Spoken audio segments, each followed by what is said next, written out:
aujourd'hui, il faut complètement se dissocier des gens qui veulent confondre le combat. Nous dénonçons des choses qui sont anti-parole de Dieu.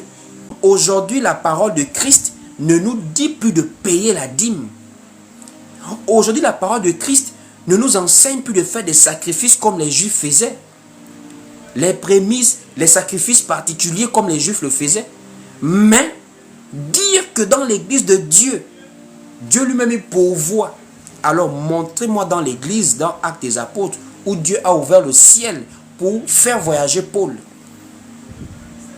Il a ouvert le ciel pour donner à manger aux orphelins. Et c'est une stratégie de l'ennemi. Il vient prendre un combat que nous menons pour rétablir la vérité.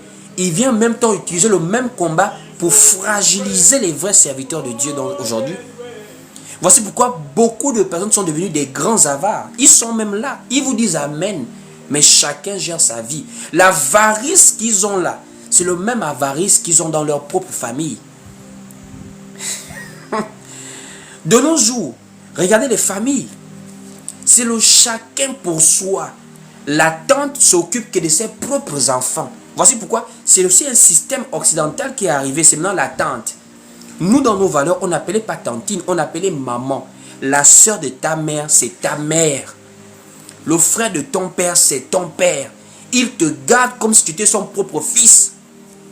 Le fils de ton oncle, c'est ton frère. Mais de nos jours, c'est la famille restreinte. Le père, la mère, les enfants. L'oncle, on s'en fout de l'oncle. Le neveu, on s'en fout. Il y a un niveau d'individualisme. C'est devenu comme de la sorcellerie. Même dans le même ventre, des gens sont d'un égoïsme qui fait peur.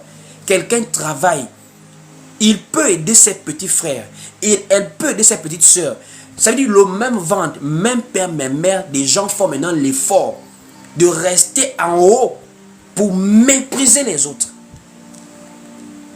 Quelqu'un peut t'aider. On peut se réunir dans la famille pour dire, bon, toi, tu fais quoi de ta vie? Voilà, on peut te financer. Même les... Vous voyez un peu comment où on en est arrivé. Est-ce que vous voyez où on en est arrivé? C'est encore un peu resté chez les musulmans. Chez les musulmans, vous voyez, ils ont souvent des boutiques là. Frère tel, frère tel.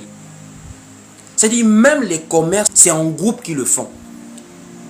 Il y a même ce qu'on appelle la banque islamique.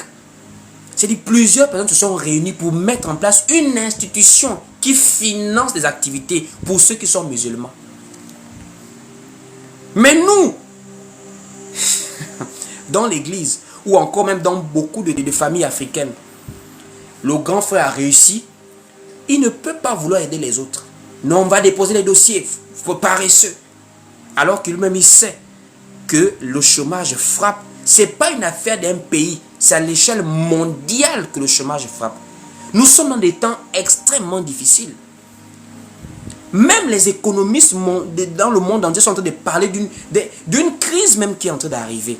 Quand on voit comment les économies vont mal, les dettes des pays, quelqu'un a du travail, il ne peut pas réunir quelques personnes dans la famille pour dire on va aider nos jeunes frères qui ont fini les études pour pouvoir les financer dans certains projets. On ne fait pas l'école pour être embauché forcément par l'État.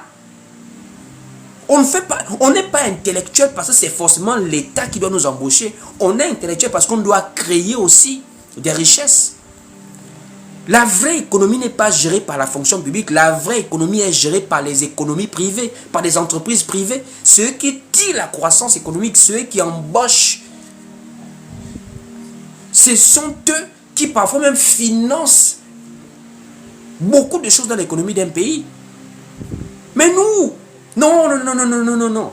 Il faut chercher au travail. Moi, j'ai souffert, j'ai appris, mon école, personne ne m'a aidé.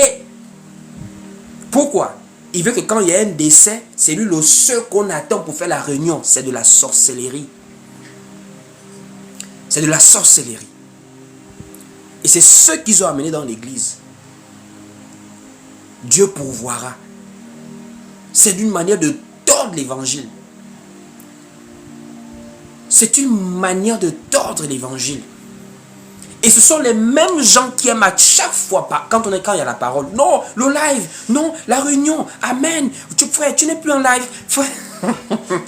C'est-à-dire pour eux, c'est-à-dire que nous on est assis là, on doit passer notre vie devant les téléphones, on ne mange pas, on ne boit pas de l'eau, nous sommes des robots, on passe toute la vie au téléphone pour eux. Mais eux, ils se connectent quand ils veulent, ils partent manger, ils travaillent, ils font leur voyage, ils construisent leur maison. Nous, on est là assis pour eux. C'est Dieu qui nous nourrit au ciel. Après le live, je vais aller ouvrir ma bouche. Dieu va envoyer la nourriture rentrer dans la bouche là-bas. Et puis je vais voyager, je vais disparaître là pour apparaître là-bas en France, en Chine, pour aller prêcher la parole. Vous voyez comment Satan a tordu cela. Un combat que nous on mène pour pouvoir dénoncer les dérives des faux pasteurs, les dérives de l'escroquerie. Les gens tordent maintenant cela pour venir maintenant créer de l'avarice et de l'égoïsme même dans la véritable parole de Dieu.